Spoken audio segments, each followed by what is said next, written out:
దేవుని పరిశుద్ధ నామమునకు మహిమ కలుగును గాక. మన ప్రభువును రక్షకుడైన యేసయ్య అతి శ్రేష్టమైన నామములో ఈ యొక్క ప్రత్యేకమైన వాగ్దాన ప్రార్థన కూడికకు కూడి వచ్చిన మీ అందరికీ నా హృదయపూర్వకమైన వందనాలు చెల్లిస్తూ ఉన్నాను. అందరికీ వందనాలు. దేవుడు తన ఉచితమైనటువంటి కృపలో మనలను అందరినీ కాచి దాచి కాపాడి క్షేమమును సురక్షితమును నెమ్మదిని ఆయన మనకు అనుగ్రహించాడు. ఈ యొక్క వేసవిలో, ఈ వేసవి కాలములో మన జీవితంలో, మన ప్రయాణాల్లోనూ రాకపోకల్లోనూ ప్రతి విషయంలోనూ ప్రభు కృపను చూపించి నడిపించాడు. ఆయన సన్నిధిలో నిలిచి స్తుతించి ఆరాధించే భాగ్యాన్ని మహోన్నతుడైన దేవుడు మనకు అనుగ్రహించాడు. గడిచిన నెలంతా, ఏప్రిల్ మాసమంతా మనలను కాచి దాచి కాపాడిన దేవునికి రెండు చేతులు పైకెత్తి బిగ్గరగా దేవునికి స్తోత్రాలు చెల్లిద్దామా? స్తోత్రం, స్తోత్రం, స్తోత్రం, స్తోత్రం, స్తోత్రం, స్తోత్రం. పోయిన నెల 1వ తారీఖున మనం కూడుకొని వాగ్దానాన్ని విన్నాం. పోయిన నెల మనం విన్న వాగ్దానము, సమస్త జనముల కంటే నిన్ను ఎక్కువగా ఆశీర్వదించెదను, నీవు ఆశీర్వదించబడుదువు. మనలను ఆశీర్వదించే దేవుడు మనలను ఆశీర్వదిస్తున్నాడు. నాకు తెలిసి పోయిన నెలలోనే దేవుడు ఆ మొదటి రోజు నుండి ఆశీర్వదించడం ప్రారంభించాడు. అది కొనసాగిస్తూ ఉన్నాడు. ఆయన రాకడ పర్యాంతరం వరకు నీకును నీ పిల్లలకును దేవుడు దయచేయునుగాక. ఈరోజు కూడా ఒక చిన్న వాగ్దానాన్ని నేను మీకు జ్ఞాపకం చేస్తాను. వాగ్దానాన్ని మీరు జాగ్రత్తగా గమనిస్తే, ముదిమి వచ్చు వరకు నిన్ను ఎత్తుకొనువాడను నేనే, నిన్ను ఎత్తుకొనుచు రక్షించువాడను నేనే. దేవుని వాగ్దానాన్ని ఆలకిస్తూ ఉన్నటువంటి దేవుని బిడ్డలారా, యెషయా గ్రంథము 46వ అధ్యాయము 6వ వాక్యములో, ముదిమి వచ్చు వరకు నిన్ను ఎత్తుకొనువాడను నేనే, తల వెంట్రుకలు నెరయ వరకు నిన్ను ఎత్తుకొనువాడను నేనే, నేనే చేసి ఉన్నాను, చంకన పెట్టుకొనువాడను నేనే, నిన్ను ఎత్తుకొనుచు రక్షించువాడను నేనే, నేనే, నేనే. చూడండి ఎన్నిసార్లు నేనే నేనే అన్న మాట ఉందో చూడండి. 1, 2, 3, 4, 5 సార్లు, 5 సార్లు, 5 సార్లు నేనే నేనే నేనే అంటున్నాడు. ఈ నెల దేవుడు మనకి ఇచ్చిన వాగ్దానం ఏమిటంటే, ముదిమి వచ్చు వరకు నిన్ను ఎత్తుకొనువాడను నేనే. దేవునికి స్తోత్రం కలుగునుగాక. ఎత్తుకొనువాడను నేనే. ఎత్తుకొనువాడను అని అంటే దీనికి ఇంకొక పర్యాయ పదాలు, అర్థాలు కూడా ఉన్నాయి. అందులో మొదటిది ఏమిటి అని అంటే, భారము మోసేవాడు, భారాన్ని భరించేవాడు. నిన్ను ఎత్తుకొనువాడను నేనే అని అంటే భారము భరించేవాడు కాదు, నిన్ను మోయగలిగిన వాడు కూడా ఆయనే, నిన్ను మోయగలిగిన వాడు కూడా ఆయనే. దేవుని వాక్యాన్ని ఆలకిస్తూ ఉన్నటువంటి దేవుని బిడ్డలారా, అక్కడ వాగ్దానాన్ని మనము జాగ్రత్తగా గమనించినప్పుడు, నేనే నిన్ను చేసి ఉన్నాను, చంకన పెట్టుకొనువాడను నేనే, నేనే చేసి ఉన్నాను, చంకన పెట్టుకొనువాడను కూడా నేనే. ఇంతకీ చంకన పెట్టుకునేది ఎవరు అని అంటే, దేవుని వాక్యాన్ని ఆలకిస్తూ ఉన్నటువంటి దేవుని బిడ్డలారా, ఆ 3వ వాక్యాన్ని మనము చదివినప్పుడు,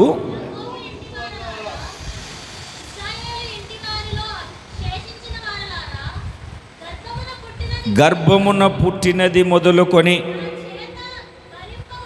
నా చేత భరింపబడిన వారలారా, తల్లి ఒడిలో కూర్చుండినది మొదలుకొని నేను చంకన పెట్టుకొనిన వారలారా, నేను చంకన పెట్టుకొనిన వారలారా, నా మాట ఆలకించండి, మీరు భయపడొద్దు, మీరు కలవర చెందొద్దు, మీరు కలతపడొద్దు. ముదిమి వచ్చు వరకు నిన్ను ఎత్తుకొనివాడను నేనే. అక్కడ తల్లిని గురించి మాట్లాడుతున్నాడు. తల్లి తన బిడ్డలను ఒళ్ళో కూర్చోబెట్టుకుంటుంది.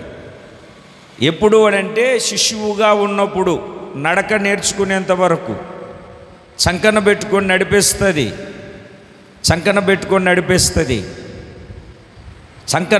నడిపిస్తుంది.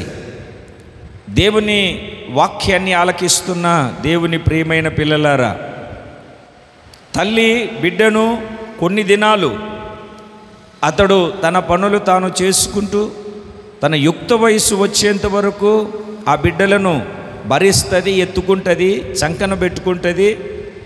ఆ బిడ్డలను ఆదరిస్తుంది, లాలిస్తుంది, ఓదారుస్తుంది, నడిపిస్తుంది. అయితే ముదిమి వచ్చేంత వరకు ఏ తల్లి ఏ బిడ్డలను ఎత్తుకోలేదు. కారణం ఏమిటంటే ఇతడికి నడి వయసు వచ్చిన వెంటనే ఆ తల్లి ఈ లోకాన్ని విడిచిపెట్టి వెళ్ళిపోతుంది. మా అమ్మ గురించి నేను కూడా ఒక మాట చెప్పాలి. ఇంచుమించు నేను 6th క్లాసు చదివేంత వరకు కూడా సినిమాకు తీసుకెళ్ళినప్పుడు భుజాల మీద పెట్టుకొని మోసుకొని వెళ్ళేది, భుజాల మీద పెట్టుకొని తీసుకొని వచ్చేది, భుజాల మీద పెట్టుకొని మోసుకొని వెళ్ళేది, తీసుకొని వచ్చేది. దేవుని మాటలను ఆలకిస్తూ ఉన్నటువంటి దేవుని పిల్లలారా, మరి ఇప్పుడు నన్ను ఎవరు మోస్తున్నారు, ఇప్పుడు నన్ను ఎవరు మోస్తారు అని అంటే, అన్నీ అనుగ్రహించి తల్లి గర్భములో పుట్టినది మొదలుకొని దేవుని చేత భరింపబడిన వారమైనటువంటి మనము ఆయన మాటను జాగ్రత్తగా ఆలకిస్తే ముదిమి వచ్చు వరకు ముసలితనమందు, అవసాన కాలమందు, చివరి దశ వరకు, ఆఖరి శ్వాస విడిచి ప్రభువులోనికి చేరేంత వరకు ప్రభువునందున్నటువంటి నిన్ను నన్ను, క్రీస్తులో ఉన్నటువంటి నిన్ను నన్ను ఆయనే చంకన పెట్టుకొని మనలను నడిపించుటకు శక్తి కలిగినటువంటి దేవుడై ఉన్నాడు. ముదిమి వచ్చు వరకు నిన్ను ఎత్తుకొని వాడను నేనే. తల వెంట్రుకలు నెరయ్యే వరకు చదవండి, ఏంటి? తల వెంట్రుకలు నెరయ్యే వరకు, అది తల వెంట్రుకలు నెరయ్యే వరకు నిన్ను ఎత్తుకొని వాడను. చెప్పట్లేదు మీరు గట్టిగా? ఎప్పటి వరకు ఎత్తుకుంటాడు? ఎప్పటి వరకు ఆయన మనలను హత్తుకుంటాడు? ఎప్పటి వరకు ఆయన మనతో ఉంటాడు? ఎప్పటి వరకు ఆయన మనలను ఎత్తుకుంటాడు అని అంటే అక్కడ వాక్యాన్ని చదువుతూ ఉన్నాము. తల వెంట్రుకలు నెరయ్యే వరకు ఆయన మనలను హత్తుకుంటాడు. దేవునికి స్తోత్రం కలుగును గాక. ముదిమి వచ్చు వరకు మనలను ఎత్తుకొను దేవునికి స్తోత్రం కలుగును గాక. ముదిమి వచ్చు వరకు మనలను హత్తుకొని మనలను భారము భరించి మనలను మోస్తూ ఉన్నటువంటి మహోన్నతుడైనటువంటి దేవునికి మహిమ కలుగును గాక. చెప్పాలండి గట్టిగా, ఆమేన్, ఆమేన్. పరిశుద్ధ బైబిల్ గ్రంథంలో మీరు ఇంకొక మాటను కూడా దేవుని యొక్క వాక్యాన్ని చదువుతారు. 71వ కీర్తన 18వ చరణాన్ని కూడా మీరు ఒకసారి చదువుతారు. వచ్చు తరమునకు గూర్చియు పుట్టబోవు వారందరికీ నీ శౌర్యమును గూర్చియు నేను తెలియజెప్పునట్లు తల నెరసి వృద్ధుడవై ఉండు వరకు నన్ను విడవద్దు. విడవడమేంటయ్యా? నిన్ను నేను ఎందుకు విడుస్తాను? ఎందుకు విడుస్తాను? అసలు నిన్ను ఎత్తుకొని చంకన పెట్టుకునేది నేనే కదా, నీ భారమును భరించేది నేనే కదా, నీ మీద ధ్యాస కలిగి ఆశ కలిగి నిన్ను చంకన పెట్టుకొని నడిపించేది నేనే కదా. కీర్తనకారుడు అంటాడు, తల నెరిసి వృద్ధుడై ఉండు వరకు నన్ను విడిచిపెట్టద్దయ్యా. వృద్ధాప్యం వచ్చేసరికి మనం ఎత్తుకొని హత్తుకొని చంకన పెట్టుకొని పెంచిన పిల్లలకు మనము భారమైపోతే వృద్ధాశ్రమాలలో విడిచిపెట్టి ఏదో 10 పరకో ఇచ్చి వాళ్ళని చూసుకోమని చెప్తే వాళ్ళు సరిగ్గా చూసుకోలేక మనం పెంచి పెద్ద చేసి పోషించి ఒక ఉన్నతమైన స్థితిలో పెట్టిన మన పిల్లలే మనలను విడిచిపెడితే విడువని దేవుడు, ఎడబాయని దేవుడు. కీర్తనకారుడు చెప్పినట్టుగా తల నెరసి వృద్ధుడై ఉండు వరకు నన్ను విడవద్దయ్యా. ఆయన విడిచిపెట్టే దేవుడు కాదు, ఆయన మర్చిపోయే దేవుడు కాదు. ఆయన సర్వశక్తి కలిగినటువంటి దేవుడు. ఉన్నతమైనటువంటి కృపనిచ్చి శాశ్వతమైనటువంటి ఆయన రాకడ పర్యాంతరం వరకు మనలను కొనసాగించి నడిపించుటకు శక్తి కలిగినటువంటి దేవుడై ఉన్నాడు. ఆయన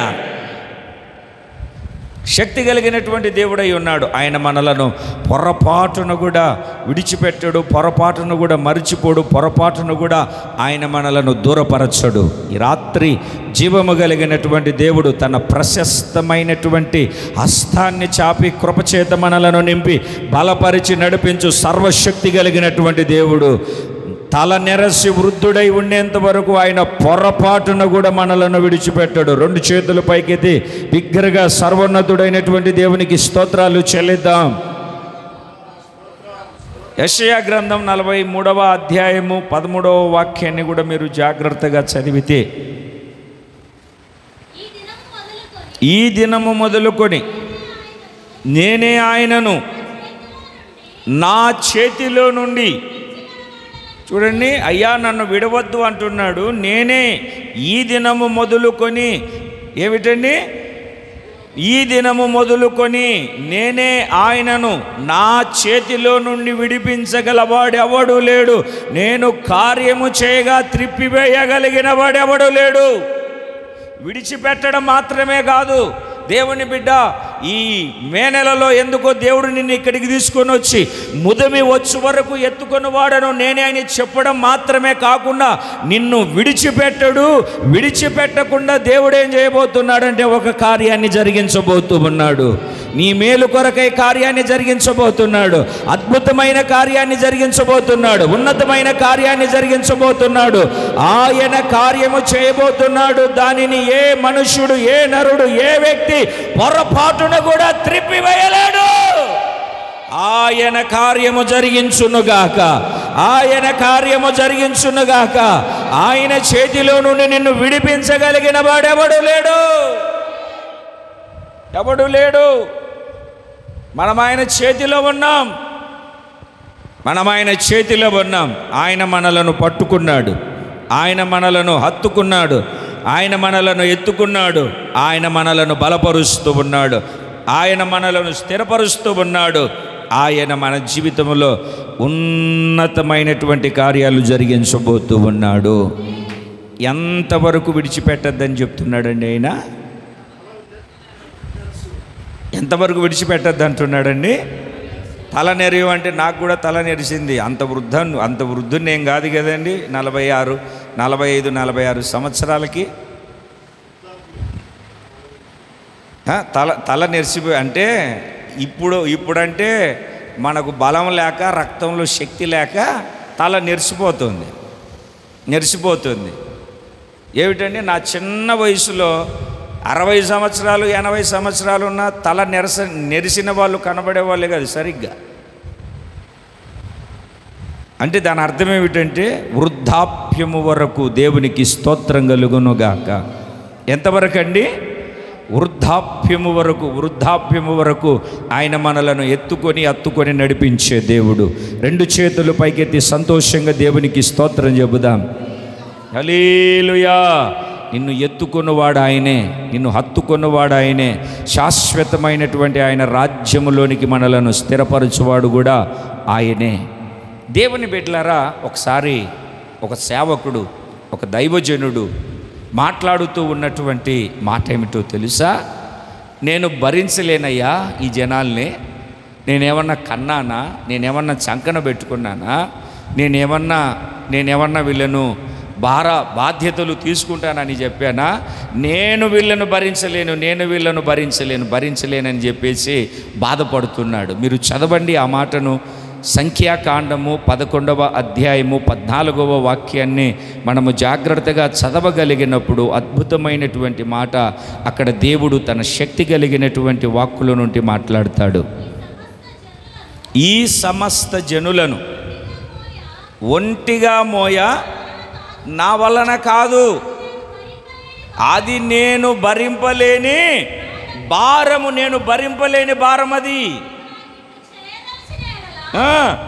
నన్ను చంపేసేయ్యా, ఎందుకు ఇట్లా బాధ పెడతావు? ఒక సేవకుడు, ఒక మనిషి ఇంకొక వ్యక్తిని మోయాలంటే, ఇంకొక వ్యక్తిని గురించి బాధ్యత తీసుకోవాలంటే, ఇంకొక వ్యక్తిని గురించి భారం భరించాలంటే నన్ను చంపేసే, ఇట్లా బాధ పెట్టేదానికంటే అంటున్నాడు. అయితే దేవుడు అనుదినము అనుదినము అనుదినము మన భారములను, అనుదినము మన బాధ్యతలను 11వ వాక్యం నుండి మనము చక్కగా చదవగలిగితే,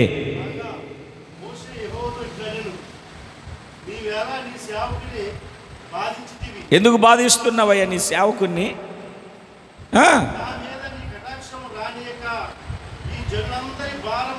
ఈ జనులందరి భారమును నా మీద ఎందుకు పెడుతున్నావు?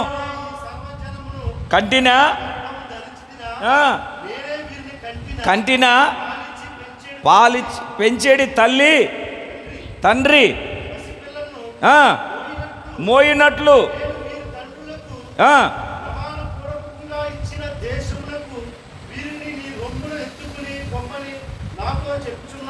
ఎందుకు తల్లి, ఒక తండ్రి బిడ్డను మోసినట్టుగా మోసుకొని వెళ్ళమంటున్నావు?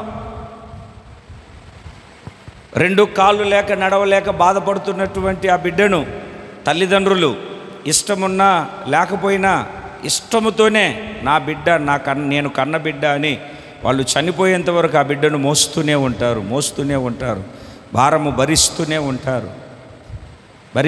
ఉంటారు. దేవుని వాక్యాన్ని ఆలకిస్తూ ఉన్నటువంటి దేవుని ప్రియమైన పిల్లలారా, వాక్యాన్ని మనం గమనిస్తే ఏ మనిషి భారాన్ని మోయలేరు, భరించలేరు. నేనేమన్నా గర్భమును ధరించానా? నేనేమన్నా వీళ్ళను కన్నానా? నన్ను వీళ్ళను తీసుకొని వెళ్ళమంటున్నావు, నన్ను వీళ్ళని తీసుకెళ్ళి పాలు తేనెలు ప్రవహించు దేశాన్ని చేర్చమంటున్నావు, నేను మోయలేను అంటే ప్రభు అంటున్నాడు, ఈ నెలలో నేను ముదిమి వచ్చు వరకు నిన్ను ఎత్తుకుంటాను, ముదిమి వచ్చు వరకు నిన్ను ఎత్తుకున్నవాడను నేనే. 2 చేతులు పైకెత్తి గట్టిగా దేవునికి స్తోత్రం చెబుదాం.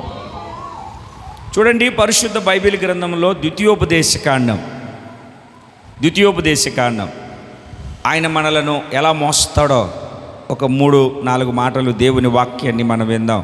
ద్వితీయోపదేశకాండము 1వ అధ్యాయము 31వ వాక్యం, మనుష్యుడు తన కుమారుని ఎత్తుకొనున్నట్లుగా అని రాసుంటుంది అక్కడ. మనుష్యుడు తన కుమారుణ్ణి ఎత్తుకొనున్నట్లుగా నీ దేవుడైన యెహోవా మిమ్మల్ని ఎత్తుకొని వచ్చిన సంగతి. చూడండి, ఆ వాక్యాన్ని మనం జాగ్రత్తగా గమనించి చదివినప్పుడు ఎక్కడ అనంటే రామ్సేసు నుండి వాళ్ళ ప్రయాణం ప్రారంభించబడింది. పాలు తేనెలు ప్రవహించు కనాను దేశములో ప్రవేశించేంత వరకు పగలు మేఘస్తంభములోను రాత్రి అగ్నిస్తంభములోను తన ప్రజలతో ఉండి, అక్కడ వాక్యాన్ని మనం చదువుతూ ఉన్నాం. ఏమని చదువుతున్నాము అని అంటే, ఆయన ఒక మనుష్యుడు తన కుమారుణ్ణి ఎత్తుకొని వచ్చినట్లుగా, దేవునికి స్తోత్రం కలుగునుగాక, ఏం చేసినట్టుగా?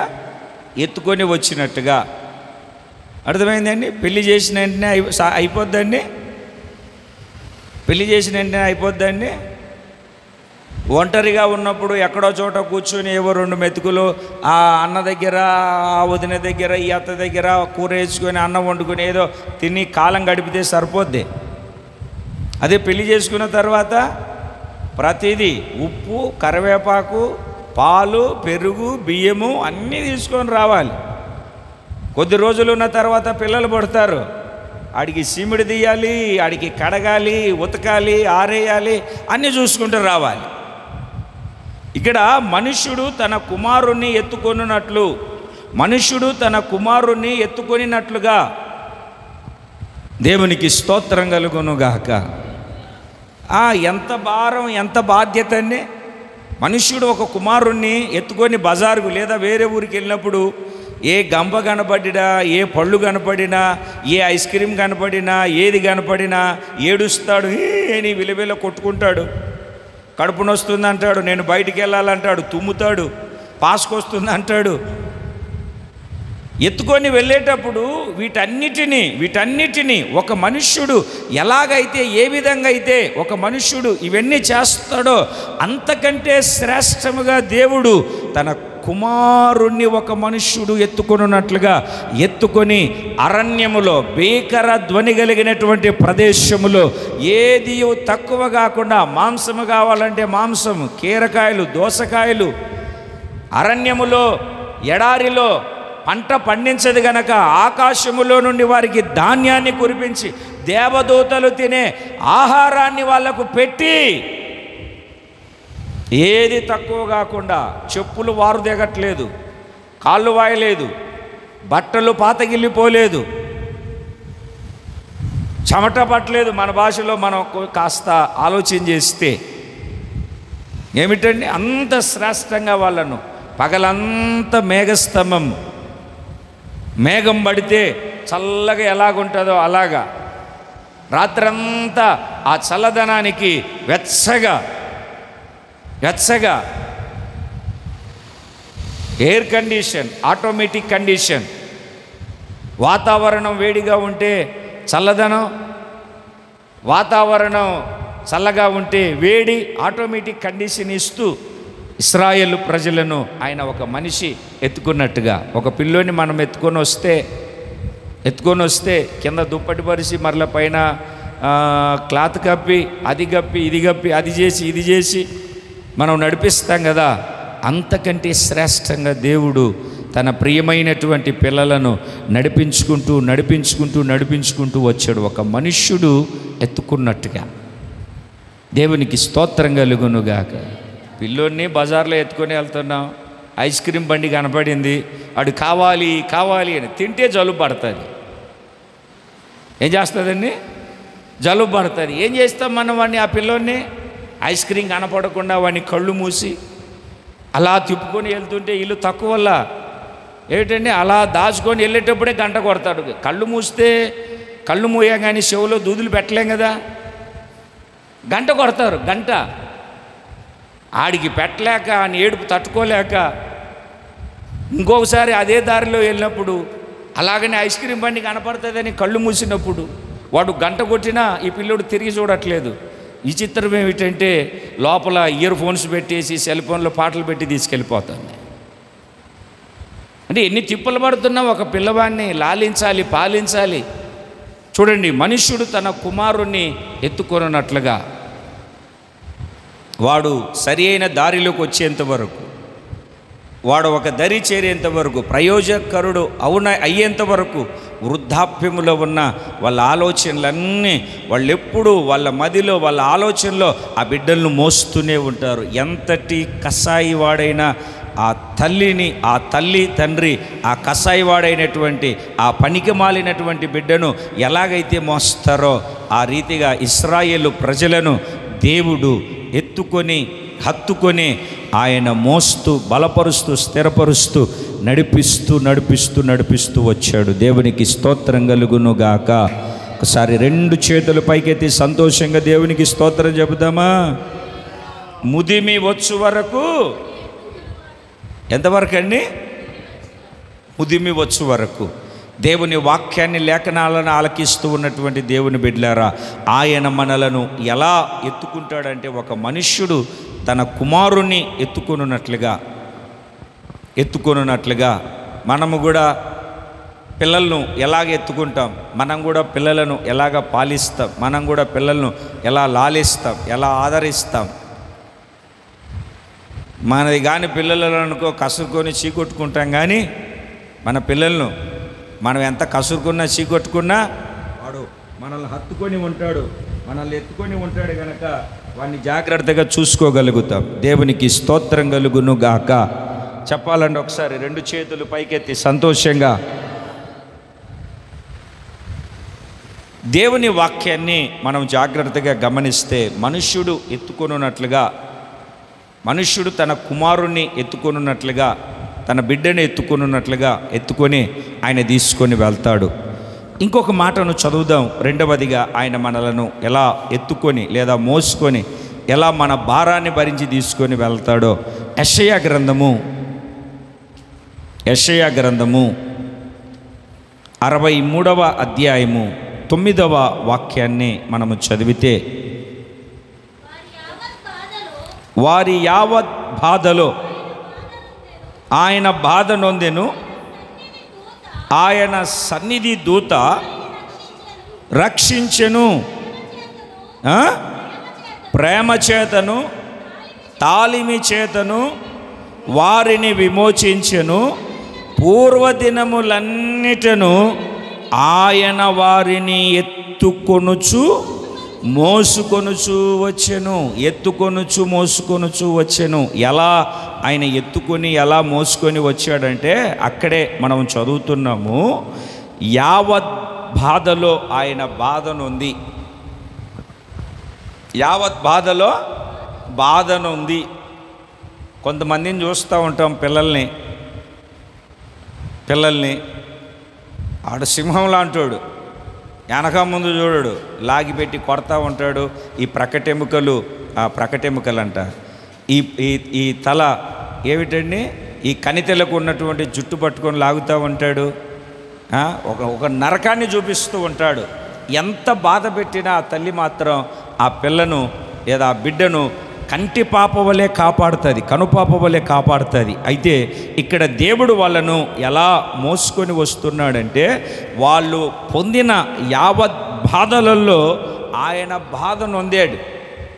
అందుకే మనం వాక్యాన్ని చదివేటప్పుడు యేసయ్యను గురించి మన రోగాన్ని భరించాడు, మన పాపాన్ని భరించాడు, మన శిక్షను భరించాడని మనం చదువుతాం. కారణం ఏమిటి అంటే, ఆయన ముదిమి వచ్చు వరకు మనలను ఎత్తుకున్నవాడు గనక మనలో ఉన్నటువంటి ప్రతి బాధలను, మనలో ఉన్న ప్రతి బలహీనతలను, మనలో ఉన్నటువంటి ప్రతి విధమైనటువంటి వాటిని ఆయన భరిస్తూ భరిస్తూ భరిస్తూ భరిస్తూ మన యావత్ బాధలలో ఆయన కూడా బాధ నొందిన వాడిగా మార్చబడ్డాడు. దేవునికి స్తోత్రం కలుగునుగాక. చూడండి, ఆయన సన్నిధి దూత వారిని రక్షించింది, ప్రేమ చేతను తాలిమి చేతను వారిని విమోచించాడు. ప్రేమ శాశ్వతమైన ప్రేమ, స్థిరమైన ప్రేమ, నిరంతరము నిలిచే ప్రేమకు హద్దులు లేవు. ప్రేమ ఉన్నతమైనది, శ్రేష్టమైనది, అన్నిటికంటే ప్రాముఖ్యమైనటువంటిది. అందుకే పౌలు గారు కొరింథీ సంఘానికి పత్రిక రాస్తూ ఏమంటాడో తెలుసా? కొండలను పెకిలించగలిగే విశ్వాసం ఉన్నా ప్రేమ లేకపోతే నేను వ్యర్థుడను. ప్రవచనాలు చెప్పిన, భాషలతో మాట్లాడిన, ఏం చేసినా ప్రేమ లేని వాడనైతే నేను వ్యర్థుడనైపోతాను. అందుకే ప్రేమ శ్రేష్టమైనది, శాశ్వతమైనది. దావీదుకు కూడా వాగ్దానం చేసేటప్పుడు దావీదుకు చూపిన శాశ్వతమైన కృపను అంటాడు. ఇర్మియా ప్రవక్త మాట్లాడేటప్పుడు శాశ్వతమైన ప్రేమతో నేను నిన్ను ప్రేమించుచున్నాను గనక విడువక నీ ఎడల కృప చూపుతాను అంటాడు. శాశ్వతమైన ప్రేమ. దేవునికి స్తోత్రం కలుగునుగాక. ప్రేమ చేతను తాలిమి చేతను ఓర్పు సహనము చేతను మనకు అంతటి ఓర్పు కానీ అంతటి సహనం కానీ ఉండదు. ఓర్పు గొప్ప ద్రోహ కార్యాలను జరగకుండా ఆపుతుందని ప్రసంగి గ్రంథకర్త చెప్తాడు. అందుకే అంతం వరకు సహించాలి అంటాడు యేసు ప్రభు కూడా. రక్షణ పొందుకోవడానికి మనలను ఆయన ఎలా ఎత్తుకొని వస్తున్నాడు అని అంటే, ప్రేమ చేతను తాలిమి చేతను యావత్ బాధలలో బాధ నొందుచు ఆయన మనలను ఎత్తుకొనుచు మోసుకొనుచు మనలను ఆయన శాశ్వతమైనటువంటి ఆయన రాజ్యములో చేర్చడానికి మనలను నడిపిస్తూ ఉన్నాడు. ఆయన సన్నిధి దూతను పంపి ఆ దూత ద్వారా మనకు శ్రేష్టమైనటువంటి మార్గాన్ని బోధిస్తూ మనలను బలపరుస్తూ స్థిరపరుస్తూ నడిపిస్తూ ఉన్నాడు. చూడండి, మీరు నిర్గమకాండము 23వ అధ్యాయము 20వ వాక్యాన్ని జాగ్రత్తగా చదివితే ఆయన సన్నిధిలో ఉన్నటువంటి ఒక దూతను పంపాడు. 20వ అధ్యాయము 23వ అధ్యాయము 20వ వాక్యం, ఇదిగో త్రోవలో నిన్ను కాపాడి నేను సిద్ధపరిచిన చోటకు నిన్ను రప్పించుటకు ఒక దూతను నీకు ముందుగా పంపుచున్నాను. నేను సిద్ధపరిచిన ఒక చోటు ఉంది. నీవుండు స్థలములో నేనుండులాగునా. చూడండి, వాక్యాన్ని మనం జాగ్రత్తగా గమనిస్తే ఒక దూత ఆయన సిద్ధపరిచిన స్థలము, ఆయన ఏర్పాటు చేసిన స్థలము, మన కొరకు నియమించినటువంటి ఒక స్థలానికి నడిపించడానికి, తీసుకొని వెళ్ళడానికి మనకు ముందుగా ఒక దూతను పంపుతూ మెట్టగానున్న స్థలాలను, అడ్డుగా ఆటంకంగా ఉన్నటువంటి పరిస్థితులను, ఎదురవుతున్నటువంటి ప్రతి సమస్యను మన మీద పడకుండా ఒక దూతను పంపి మనలను విడిపించి సురక్షితంగా క్షేమంగా దయగలిగినటువంటి ఆయన ఆత్మచేత సమగల ప్రదేశములో మనలను నడిపిస్తూ మనము చేరవలసినటువంటి గమ్యస్థానానికి ప్రభువు మనలను తీసుకుని వెళుతూ ఉన్నాడు. దేవునికి స్తోత్రం కలుగునుగాక. ఒక దూతను పంపాడు. ఏ శత్రువు మన మీద దాడి చేయకుండా, ఏ శత్రువు మనలను ఆటంకపరచకుండా, ఒకవేళ పర్వతాలు అడ్డుకొస్తే ఆ పర్వతాలను తొలగించి, లోయలు వస్తే లోయలన్నిటినీ చదును చేసి, ఎత్తు పల్లాలు కలిగినటువంటి ప్రాంతంని సమతలమైనటువంటి భూమిగా మార్చి మనలను క్షేమకరంగా నడిపించడానికి ఒక దూతను దేవుడు మనకు ముందుగా పంపుతూ ఉన్నాడు. కారణం ఏమిటంటే, ముదిమి వచ్చు వరకు ఎత్తుకున్నవాడు ఆయన గనక, మన మీద భారము బాధ్యత ఉంది గనక ఒక దూతను పంపి, దేవునికి స్తోత్రం కలుగునుగాక.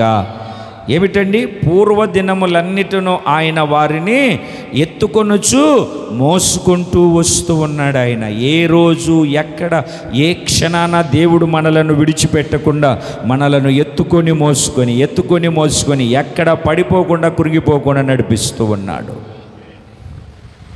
చూడండి, దూత ముందుగా వెళ్ళి మనకున్న ఆటంకాలన్నిటిని తొలగిస్తాడు. అపోస్తల కార్యముల గ్రంథము 12వ అధ్యాయము 11వ వాక్యాన్ని మనము జాగ్రత్తగా చదవగలిగినప్పుడు ఒక అద్భుతమైనటువంటి మాట.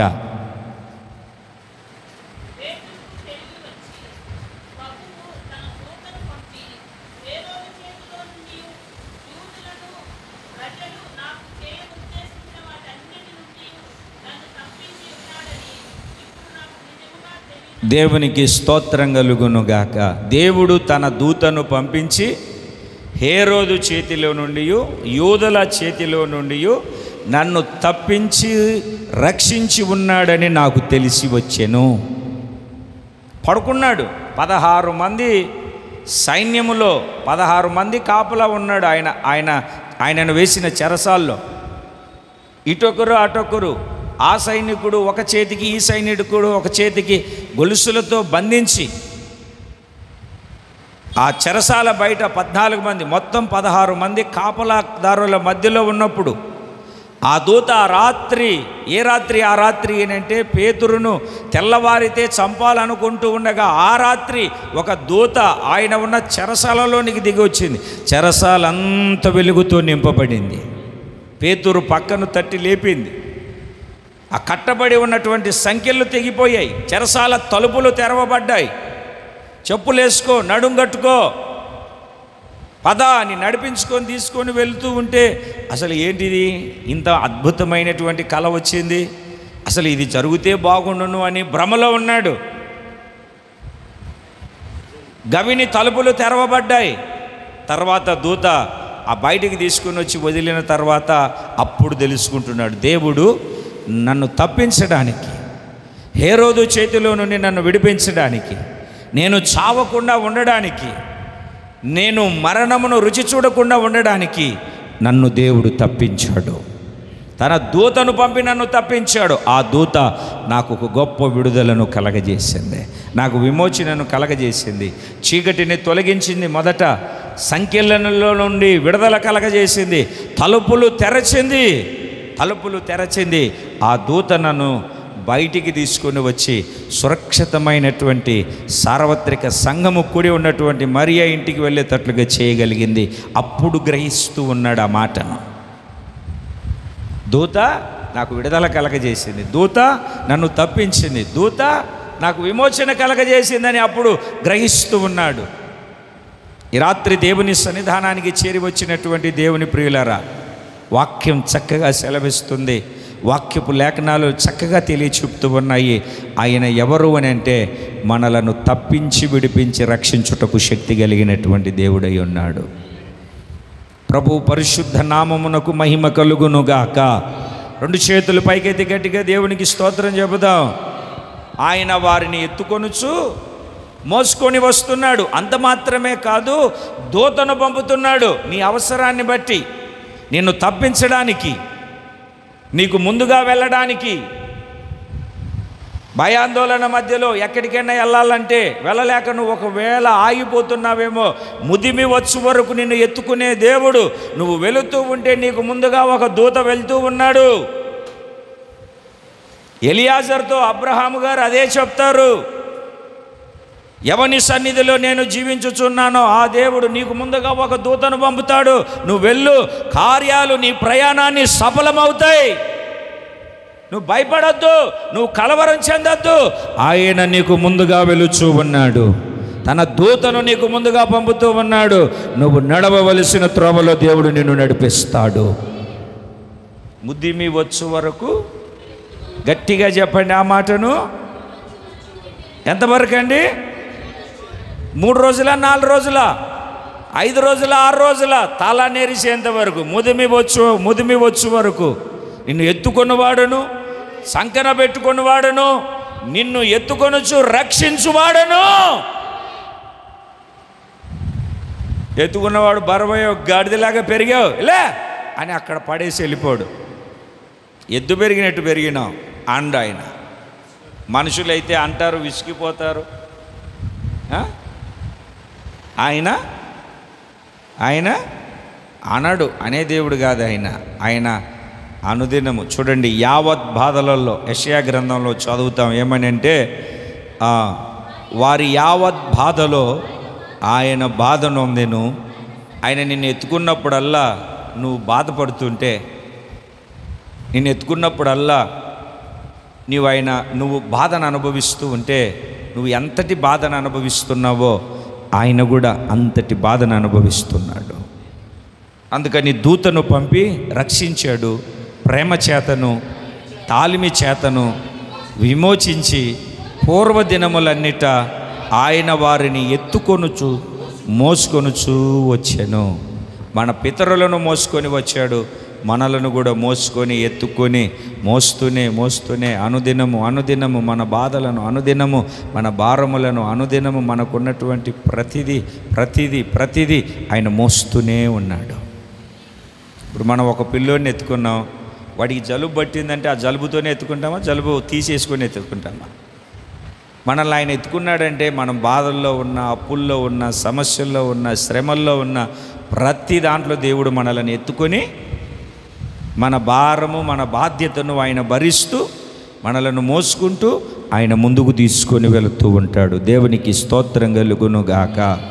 చెప్పండి ఒకసారి గట్టిగా. ఇంకొక విషయాన్ని కూడా, ఆయన మనల్ని ఎలా మోస్తాడో, ఆయన మనల్ని ఎలా ఎత్తుకుంటాడో. ఎత్తుకోవడం, మోయడం, భారం భరించడం అన్నీ ఒకటే పర్యాయ పదాలు. నిర్గమకాండము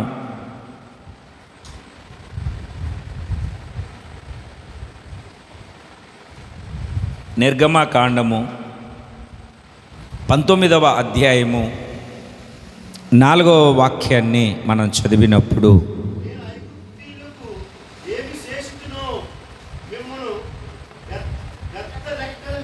గ్రద్ద రెక్కల మీద మోసుకొని పోవునట్లు నేను మిమ్మల్ని మోసుకొని పోయాను.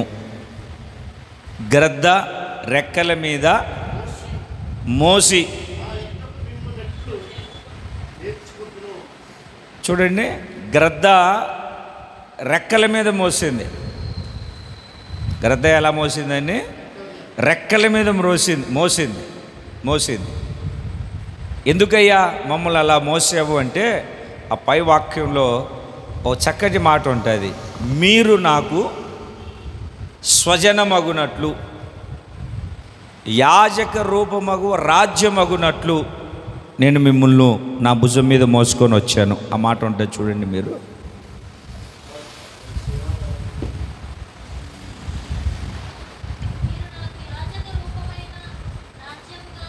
యాజక రూపమైన రాజ్యముగాను పరిశుద్ధమైన జనముగాను ఉందురని చెప్పాను. ఎన్నో వాక్యం? 6వ వాక్యం.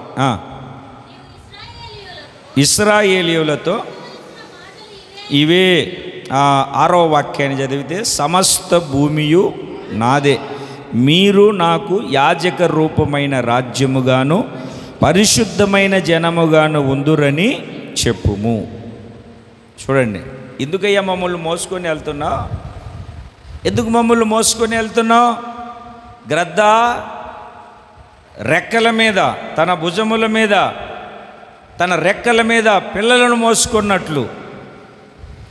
మోసుకొనున్నట్లు చంకన పెట్టుకొని ఏమిటండి, ఇంకా చంకన పెట్టుకునే ఓపిక లేనప్పుడు భుజం మీద ఎక్కించుకుంటాం.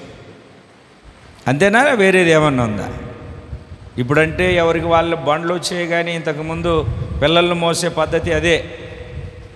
సంకన పెట్టుకొని ఇంకా ఎక్కువ కిలోమీటర్లు వెళ్ళాలంటే పిల్లలు నడవలేరని భుజాల మీద ఎత్తుకోవడం. ఎందుకయ్యా ఎత్తుకున్నావంటే, నేను మిమ్మల్ని చేర్చుకోవాలి. ఏం చేయాలని మిమ్మల్ని నేను చేర్చుకోవాలి. నా ప్రాంతానికి, నేను నియమించిన స్థలానికి, నేను ఏర్పాటు చేసిన స్థలానికి మిమ్మల్ని తీసుకొని రావాలంటే ఏం చేయాలి? మిమ్మల్ని రెక్కల మీద మోయాలి. గ్రద్ద అంటే పక్షిరాజు రెక్కల మీద మోయినట్లుగా నేను నిన్ను మోసుకొని వచ్చాను. ఎందుకు మోసుకొచ్చేవయ్యా అంటే, నాకు పరిశుద్ధమైన జనముగాను యాజక రూపకమైన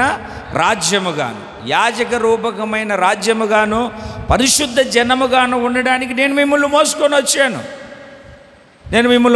వచ్చాను. చూడండి, ద్వితీయోపదేశకాండంలో ఇంకొక మాటను చదువుతారు మీరు. ద్వితీయోపదేశకాండంలో 32వ అధ్యాయము 11వ వాక్యాన్ని చదవండి. పక్షిరాజు తన గూడు రేపి తన పిల్లలపైని అల్లాడుచు రెక్కలు చాపుకొని వాటిని పట్టుకొని తన రెక్కల మీద వాటిని మోయునట్లు యెహోవా వారిని నడిపించెను. ఎలా నడిపించాడంటండి? పక్షిరాజు రెక్కల మీద మోయునట్లు వాటిని. దేవునికి స్తోత్రం కలుగును గాక. మరలా మీరు అదే వాక్యాన్ని మరలా ఒక్కసారి జాగ్రత్తగా చదివితే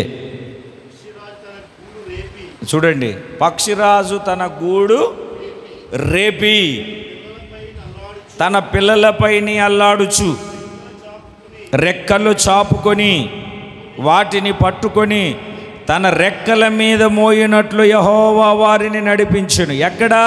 10వ వాక్యాన్ని చదివితే, అరణ్య ప్రదేశములోను భీకర ధ్వని గల పాడైన ఎడారిలోను వారిని కనుగొని ఆవరించి పరామర్శించి తన కను పాపను వలె వారిని కాపాడెను. చేతుల పైకి ఎత్తి గట్టిగా దేవునికి స్తోత్రం చెబుతా. శబ్దం రావట్లేదు. యెషయా గ్రంథం 31వ అధ్యాయం, ఇది అలాగనే ఉంచుకోండి. యెషయా గ్రంథం 31వ అధ్యాయం 5వ వాక్యాన్ని చదివితే,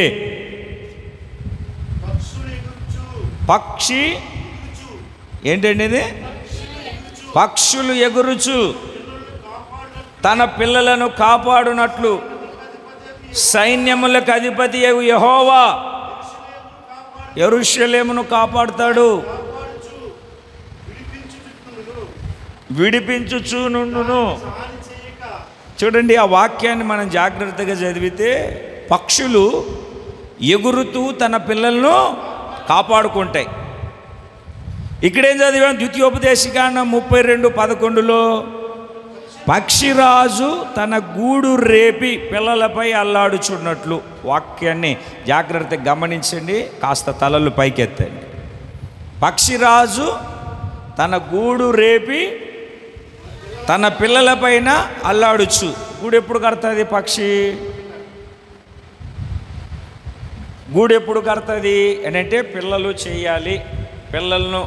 చేయాలి అనుకున్నప్పుడు మొదట ఆ గూడును ఎలా చేస్తుంది అని అంటే ముళ్ళతో అల్లుతుంది. ముళ్ళతో ఆ గూడును అల్లిన తర్వాత రెండవ పొరగా పుల్లలను తీసుకొని వచ్చి పెడుతుంది. రెండవ పొరగా. మూడవ పొరగా ఎలా చేస్తుంది అంటే మెత్తని గడ్డి దూది కలిపినటువంటి చాలా మెత్తగా స్మూత్గా ఉన్నటువంటి దాంట్లో గుడ్డు పెడుతుంది. స్మూత్గా ఉన్న దాంట్లో గుడ్డు పెడుతుంది. గుడ్డు పెట్టిన తర్వాత ఆ గుడ్డు పిల్లని చేసిన తర్వాత అక్కడికి వెళ్ళి ఆహారాన్ని తీసుకొని వచ్చి పిల్లలకు పెడుతుంది. పిల్లలకు పెట్టిన తర్వాత ఈరోజు తింటూ ఉంటాయి. తల్లి ఎప్పుడు ఆహారం తెస్తుందని ఎదురు చూస్తూ ఉంటే మెత్తని గుడ్లో ఆ పిల్లల వాయిస్ అంటే గొంతు మారుతుంది, స్వరం మారుతుంది, ఈకలు వస్తాయి, రెక్కలు రెపరెపలాడుతూ ఉంటాయి. అప్పుడు ఏం చేస్తుంది అని అంటే ఆ మెత్తని దూదిని, ఆ గడ్డి దూదితో చేయబడినటువంటి ఆ మెత్తని పరుపునంతా తీసిపడేస్తుంది. మెత్తని దూదిని వాటన్నిటిని తీసిపడేస్తుంది. ఆ దూది తీసిన తర్వాత ఏముంటుంది? అక్కడ పుల్లలు ఉంటాయి. నొక్కుంటూ ఉంటాయి. దూది ఉన్నంతసేపు 24 గంటలు దూదిలోనే ఉంటుంది. అది తీసిన తర్వాత గుచ్చుకుంటుందని కాస్త బయటికి రావడం లోపలికి వెళ్ళడం నేర్చుకుంటుంది. ఇప్పుడు కానీ ఈ వేసవి కాలంలో కరెంటు ఉన్నంతసేపు ఇంట్లో ఫ్యాన్ వేసుకొని కరెంటు పోయిన తర్వాత సొక్క ఇప్పేసుకొని రోడ్డు మీద తిరుగుతాం చూడండి, ఎంత హాయిగా ఉందని. ఆ రకంగా, అవునా కాదండి? ఆ రకంగా తిరుగుతుంది. తర్వాత కొద్ది రోజులకి ఆ పుల్లలను కూడా తీసేస్తుంది. గూట్లోకి వెళ్దామా ముళ్ళులు గుచ్చుకుంటా ఉంటాయి. ఇక గూటిలో ఉండే అలవాటును మర్చిపోతుంది. అప్పుడు ఈ గ్రద్ద తన పిల్లలను రెక్కల మీదకి ఎక్కించుకొని కానరానంత ఎత్తుకి వెళ్ళి అక్కటుంటి పిల్లలను కింద పడేస్తుంది. పడేస్తుంటే అరుస్తూ ఉన్నప్పుడు రెక్కలు అల్లాడిస్తాయి. అప్పుడు రెక్కలతో ఎగరడం నేర్చుకుంటుంది. అలా కాసేపట్లో పడిపోతుంది, చచ్చిపోతుంది అనే లోపల మరలా వచ్చి భుజం అడ్డుకొని ఆ భుజం మీద ఎత్తుకొని మరలా పైకి తీసుకొని వదులుతూ ఉంటుంది. ఆహారం పెట్టి పోషిస్తుంది, మెత్తని దూదిలో పెడుతుంది, ఆహారం పెట్టి పోషిస్తుంది. దానికి పుల్లల అనుభవాన్ని ఎంత గట్టిగా ఉంటుందో నేర్పిస్తుంది. తర్వాత ఆ పుల్లలను తీసేసి ముళ్ళును గుచ్చుకునే అనుభవం కూడా నేర్పిస్తుంది. గారాభంగా చూడండి, కొంతమంది పిల్లలు పుడతారండి. పిల్లలు పుట్టిన తర్వాత ఎంత గారాభమో పిల్లల్ని కిందికి కూడా దించరు. వచ్చి పాస్టర్ గారు మా పిల్లోడికి ప్రార్థన చేయండి. ఏమ్మా వీడికి 5 సంవత్సరాలు వచ్చాయన్నయ్య, నడవలేకపోతున్నాడు. 24 గంటలు నాన్న ఎత్తుకొని బంగారు కొండ అంటే ఆడే నడుస్తాడు. అమ్మ కింద పడతాడేమో అనుకుంటే ఆడే నడుస్తాడు.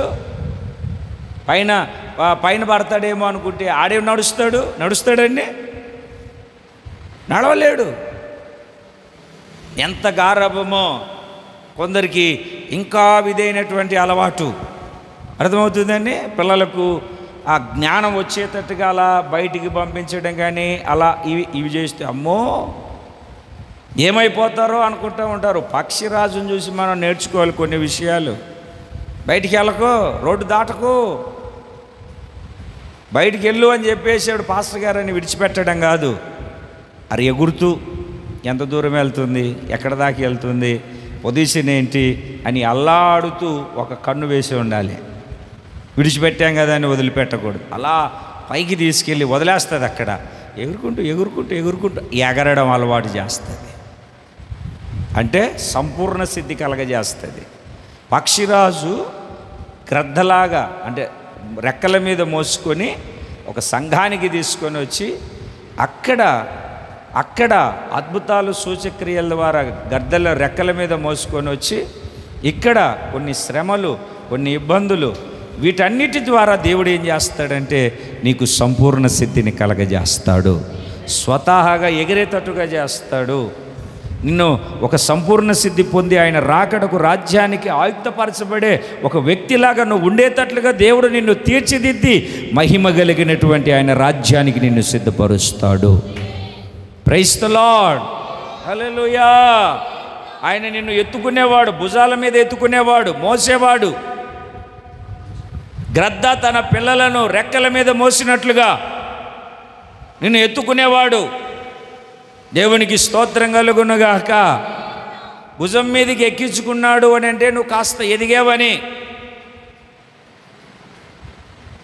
సంకలు ఎప్పుడు పెట్టుకుంటాము?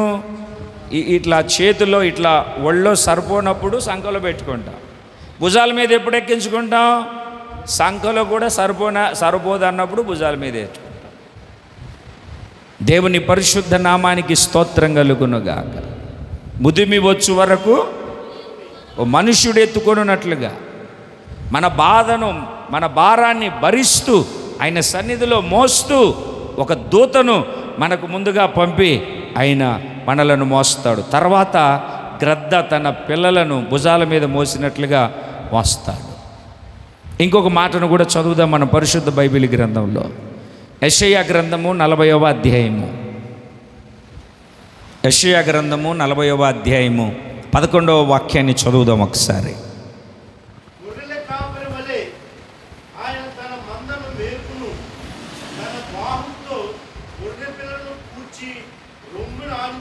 రొమ్మున ఆనించుకొని మోయును. గొర్రె పిల్లలను కూర్చి రొమ్మున ఆనించుకొని మోయును. పాలిచ్చు వాటిని ఆయన మెల్లగా నడిపించును. ఇప్పుడు నడిపింపులోనికి వచ్చాడు. ఎలా ఎత్తుకున్నాడంటే గొర్రె పిల్లలను రొమ్మున ఆనించుకొని ఎత్తుకుంటారు చూడండి. గొర్రె పిల్లలను రొమ్మున ఆనించుకొని ఎత్తుకుంటారు చూడండి. ఏ గొర్రె పిల్లని ఎత్తుకుంటాడు అని అంటే ఆయన నడవలేని గొర్రె పిల్లని ఎత్తుకుంటాడు. ఎలా అంటే మన ఇంట్లో చిన్నపిల్లలు ఉన్నప్పుడు మొదట ఏళ్ళు పట్టుకోమని చెప్పేసి ఒక చిన్న అడుగులు వేయిస్తాం. తర్వాత వాడు కొంచెం స్పీడ్ అయ్యాడనుకో ఆని చేయిని మనం పట్టుకుంటాం. ఇంకా స్పీడ్ అయ్యామనుకోండి మొలతాడుకు తాడు కట్టి ఒక స్తంభానికి గట్టి, లేకుంటే ఆ మంచానికి కాలు కట్టేసి వదిలేస్తాం. మంచం మీద పెట్టామనుకోండి వాడు దొల్లుకుంటూ కింద పడ్డారనుకోండి కిటికీ కట్టేస్తాం మంచం దాటి రాకుండా. అయినా వాడు నీళ్ళల్లో ఈదినట్టుగా ఈదుతూ ఉంటాడు.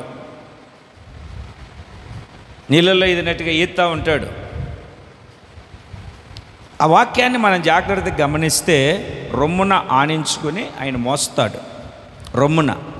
రొమ్ము ప్రేమకు సాదృశ్యం, రొమ్ము ఆదరణకు సాదృశ్యం, రొమ్ము హత్తుకొని ఉండే జీవితానికి సాదృశ్యం. ఆయన హత్తుకొని రొమ్మున ఆనించుకొని మోస్తాడు. మీరు ఇంటికి వెళ్ళిన తర్వాత లూకాసు వార్త 15వ అధ్యాయము 4-5 వాక్యాలు మీరు చదువుకుంటూ ఉన్నప్పుడు ఒక కాపరికి 100 గొర్రెలుండి అడవిలోకి తీసుకెళ్ళాడు, మేపిన తర్వాత మందనంతటిని బయటికి తీసుకొచ్చాడు. నీళ్లు దాపి ఇంటికి తీసుకెళ్దామని లెక్క పెట్టేసరికి ఒక గొర్రె లేదు, 99 ఉన్నాయి. ఆ ఒక్క గొర్రె కోసం ఈ 99ని వదిలిపెట్టి ఆ ఒక్క గొర్రె కోసం వెళ్ళిపోయాడు. వెతికి అది కనబడినప్పుడు దాని భుజాల మీద పెట్టుకొని సంతోషముతో దానిని తన భుజముల మీద వేసుకొని ఇంటికి వచ్చి తనతో ఉన్న వారందరితో సంతోషించాడు. అంటే కాపరి మొయ్యునట్లుగా, మందను కాపరి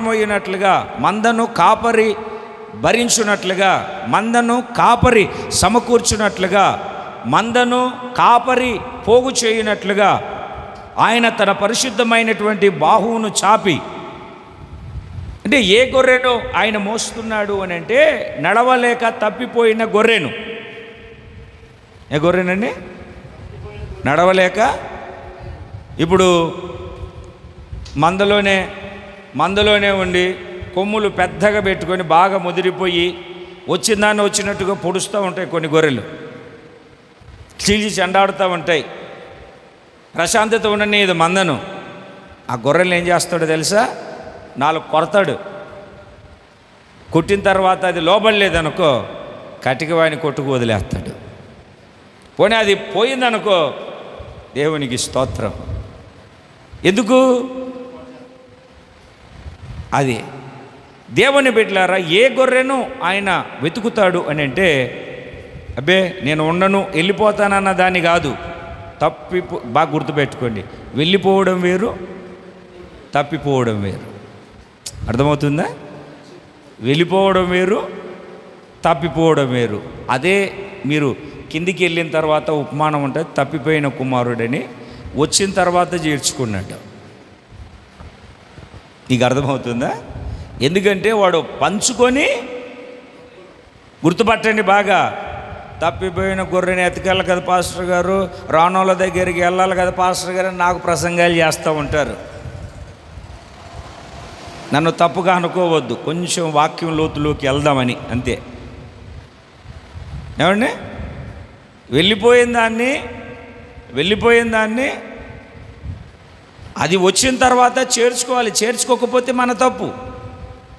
తప్పిపోయిందనుకో ఎప్పుడు తప్పిపోతుందంటే తెలియనప్పుడు. ముదిరితే వెళ్ళిపోద్ది, తెలియకపోతే తప్పిపోతుంది. జాగ్రత్తగా గమనించాలి మీరు వ్యత్యాసాన్ని. వెళ్ళిపోవడం వేరు, తప్పిపోవడం వేరు. మీరు ఆ వ్యత్యాసాన్ని గమనించి గుర్తుపట్టాలి. దేవుని పరిశుద్ధ నామానికి మహిమ కలుగును గాక. చెప్పాలి గట్టిగా, హల్లెలూయా.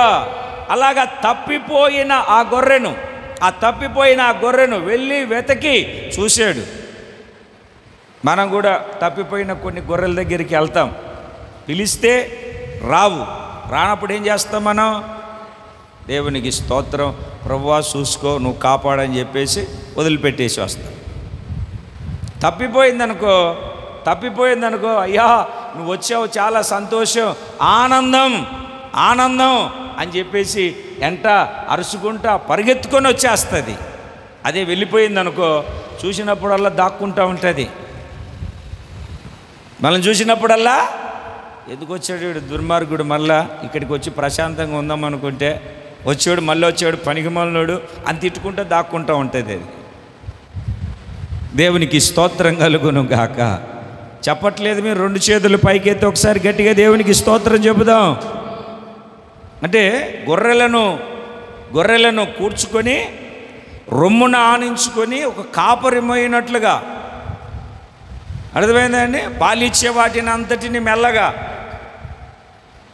చూడండి. యాకోబు చూడండి వాళ్ళ అన్నతో ఏమంటున్నాడో, జ్యేష్ఠత్వాన్ని తీసుకొని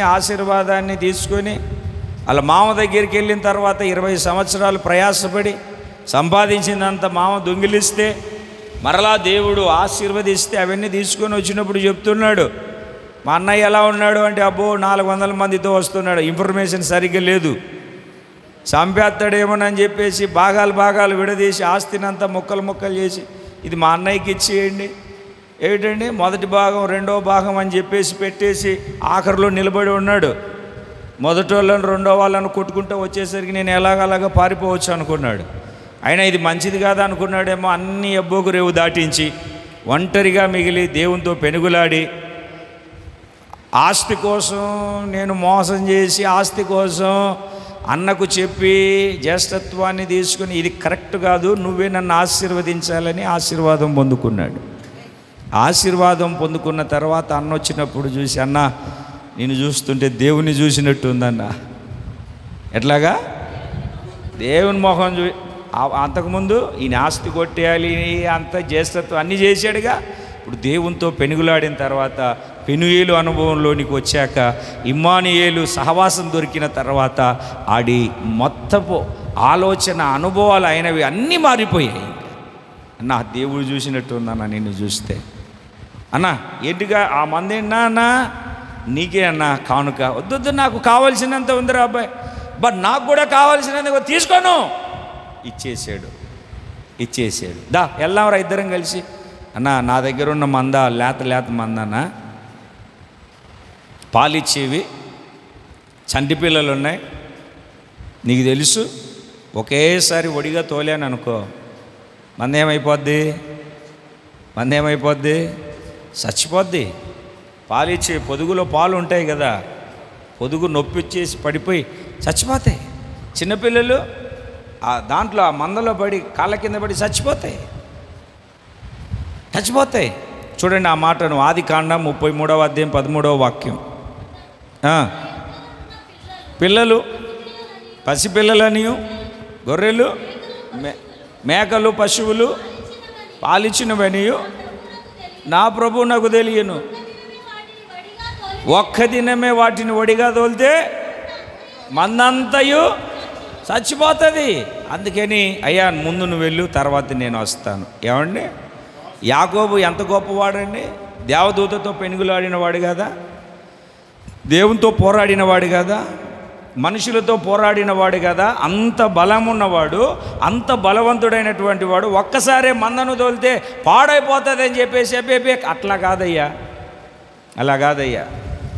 అంటే ఆ మందను ఎలా నడిపించాలి, పాలిచ్చే వాటిని ఎలా నడిపించాలి, పసిపిల్లల్ని ఎలా నడిపించాలి అంటే ఆ నడిపింపు జాగ్రత్తగా తెలుసుకున్నాడు. అంటే ఇప్పుడు ఆయన మనలను ఎలా ఎత్తుకుంటాడంటే కాపరిలాగా ఎత్తుకుంటాడు, కాపరిలాగా హత్తుకుంటాడు, కాపరిలాగా మనలను మన మీద జాలి కలిగి ఆలోచన కలిగి ఒక కాపరి ఎలాగైతే మనలను నడిపిస్తాడో రాబోతున్న దినాలలో అలా దేవుడు నడిపించబోతూ ఉన్నాడు. దేవునికి స్తోత్రం కలుగునుగాక. దేవదూతతో పోరాడి, దేవదూతతో పెనుగులాడి, దేవునితోనూ మనుష్యులతోనూ పోరాడి గెలిచినటువంటి వాడు చెబుతూ ఉన్నటువంటి సత్యమైనటువంటి మాట, మందను నేను మెల్లగా నడిపించాలి, మందను నేను చిన్నగా నడిపించాలి. ఒక్క దినమందే తోలాననుకో, నా బలమంతా ఉపయోగించాననుకో, ఏమైపోతుంది? అందుకే ఏంటి, దేవుడు చూడడా, దేవుడికి కళ్ళు లేవా, ఇంత జరిగింది, ఆడిట్ చేసాడు, ఈడిట్ చేసాడు, ఆయనకు తెలుసు. ఏమిటండి, గోధుమలు విత్తి పడుకున్నారు, శత్రువు వచ్చి గురుగులు కూడా విత్తాడు, పెరిగి చూసేసరికి ఇలా విత్తలేదు, ఏంటి ఇంత మందగా ఇంత ఒడిపోయిపోయింది ఏంటి అని చూస్తే, అయ్యా గురుగులు కూడా ఉన్నాయి, అయ్యా పీకేమా వాళ్ళు అడుగుతున్నారు. అబ్బే పీకేమనుకో అసలు పంటకి ఎసరు వచ్చేద్ది, అసలు పంట పాడైపోద్ది, పీకద్దు. రెండు కలిసి ఎదగని, కోత కోసేటప్పుడు దాని సంగతి చూద్దాం, కోత కోసేటప్పుడు చూద్దాం. ఇప్పుడు తీసేసామనుకో ఏర్లు పెకిలించబడి సరిగ్గా పంట రాదు. వాడు ఇత్తాడు, మనం దాన్ని జాగ్రత్తగా చేయాల్సిన సమయంలో చేద్దామని ఒక ఆలోచన, కాపరికి ఉన్న ఒక ఆలోచనతో దేవుడు మనలను నడిపిస్తాడు. ఎలా అంటే పాలు తాగే వయసులో ఉన్నామనుకోండి మనల్ని రొమ్మున ఆంచుకుంటాడు, పాలిచ్చే వయసులో ఉన్నామనుకోండి మెల్లగా నడిపిస్తాడు, బలంగా ఉన్నామనుకోండి ఒడిగా, అంటే ఎప్పుడు ఎలా నడిపించాలో అలా దేవుడు నడిపిస్తూ ఉంటాడు. పిల్లోడు పుట్టినప్పుడు సీమిడి తీస్తాం, కడుగుతాం, ఆరబెడతాం, వాడికి 5 సంవత్సరాలు వచ్చేంత వరకు చూసుకునేంత వరకు చూస్తాం. 15 సంవత్సరాలు వచ్చిన తర్వాత కూడా సీమిడి తీస్తామా, కడిగేస్తామా? చెప్పరేంటండి? కొంతమంది పాస్టర్ గారు పట్టించుకోవట్లేదు, దేవుడు నన్ను గుర్తు చేసుకోవట్లేదు. ఎదిగే కొలది, ఒక ఉపదేశంలో బలపరచబడే కొలది, తండ్రి స్థానంలో వచ్చే ఆ అనుభవంలో, అందుకే యాకోబు ఏమని పిలుస్తాడంటే పిల్లలారా అంటాడు, యాకోబు ఏమని పిలుస్తాడంటే యవనస్తులారా అంటాడు. అదే సంఘాన్ని యాకోబు ఏమంటాడు అని అంటే తండ్రులారా అంటాడు. పిల్లలారా అంటే కొత్తగా రక్షించబడిన వారు, యవనస్తులారా అంటే వాక్యంలో బలం పొందిన వాళ్ళు, తండ్రులారా అంటే జ్ఞానము యందు అభివృద్ధి చెందినవారు అని. చిన్నపిల్లలుగా ఉన్నప్పుడు మిమ్మల్ని నడిపించే విధానం వేరు, యవనస్తులై వాక్యంలో బలపడినప్పుడు మిమ్మల్ని నడిపించే విధానం వేరు. జ్ఞానము సంపూర్ణ సిద్ధి పొందే స్థితిలోనికి వచ్చిన తర్వాత మిమ్మలను నడిపించే విధానము వేరు. దేవునికి స్తోత్రం కలుగునుగాక. 2 చేతులు పైకెత్తి గట్టిగా దేవునికి స్తోత్రం చెప్పుదాం. కాపరి ఎత్తుకున్నట్లుగా ఆయన ఎత్తుకొని నడిపిస్తాడు. ఇంకొక మాటను నేను మీకు లేఖనంలో చూపించి ముగిస్తాను. మార్కు సువార్త 10వ అధ్యాయం. కొంతమంది స్త్రీలు యేసు ప్రభు దగ్గరికి పిల్లలను తీసుకొచ్చారు. ఆయన పిల్లలను ముడితే చాలు, లేకపోతే మా పిల్లలు ఆయన ముడితే చాలు అని ఆయన దగ్గరికి తీసుకొని ఆయన ఖాళీగా ఉంచరా, నిద్రపోనీరా అని అడ్డుకున్నారు. వాళ్ళను గద్దించి 16వ వాక్యం మనం చదివితే, ఎత్తి కౌగిలించుకొని వారి మీద చేతులుంచి వారిని ఆశీర్వదించెను. దేవునికి స్తోత్రం కలుగును గాక. 13వ వాక్యాన్ని చదవండి. తమ చిన్న బిడ్డలను ముట్టవలెనని కొందరు ఆయన యొద్దకు వారిని తీసుకొని వచ్చిరి. బాగా గమనించండి అక్కడ వ్యత్యాసాన్ని. కొంతమంది అడ్డుపడ్డారు, ఆయన ఖాళీగా ఉంచరా, ఎప్పుడు ఇవేనా ఇంకా మీకు పనులు అని అన్నప్పుడు యేసయ్య అడ్డగించిన వారిని గద్దించి కోప్పడి, ఏంటి అలా చేస్తున్నారు మీరు, చిన్నపిల్లల్ని ఆటంకపరుస్తారేంటి, ఆటంకపరచదు చిన్నపిల్లల్నే, వదలండి వాళ్ళని, వదలండి, ఇక్కడికి పంపించండి. ఇలాంటి వాళ్ళదే దేవుని రాజ్యం, ఇలాంటి వాళ్ళదే. వీళ్ళని ఆటంకపరుస్తారేంటి?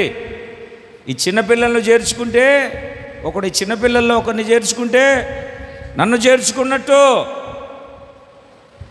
చేర్చుకున్నట్టు వాళ్ళని ఆటంకపరుస్తారేంటి, రానియండి అని చెప్పి తల్లులు ఏం కోరుకున్నారంటే, మా పిల్లల్ని ఆయన అట్లా ముడితే చాలు, జస్ట్ అలా టచ్ చేస్తే అలా అంటే చాలు అని వచ్చారు. వచ్చిన తర్వాత అడ్డంకులు కలిగే వాళ్ళని, ఆ అడ్డంకులు ఆటంకపరిచే వాళ్ళను గద్దించి వాళ్ళను పిలుచుకొని వాళ్ళని ఎత్తుకొని కౌగిలించుకొని వారి మీద చేతులుంచి ఆశీర్వదించాడు. 3 తేజాలని వచ్చారండి. మన దేవుడు అడుగు వాటికంటే, ఊహించిన వాటికంటే వాళ్ళు ఏమనుకొని వచ్చారండి అమ్మా? 3 చాలు. ఏం చేశాడన్నా? వాళ్ళని ఎత్తుకొని కౌగిలించుకొని వాళ్ళ మీద చేతులుంచి, ఎంత ధన్యత. వాళ్ళు పాడుకొని ఉంటాడు. అప్పుడు వాళ్ళు పాడుకుంటే, ఆహా నా ధన్యత, ఓహో నా భాగ్యము, ఏమని వివరింతును, ఏమని వివరింతును. అప్పుడు పాడుకుంటారు వాళ్ళు. మరి తబలా కీబోర్డు ఎవరు వాయించారో నాకు తెలియదు, కానీ ఆ రకంగా పాడుకుంటారు వాళ్ళు. దేవునికి స్తోత్రం కలుగునగా.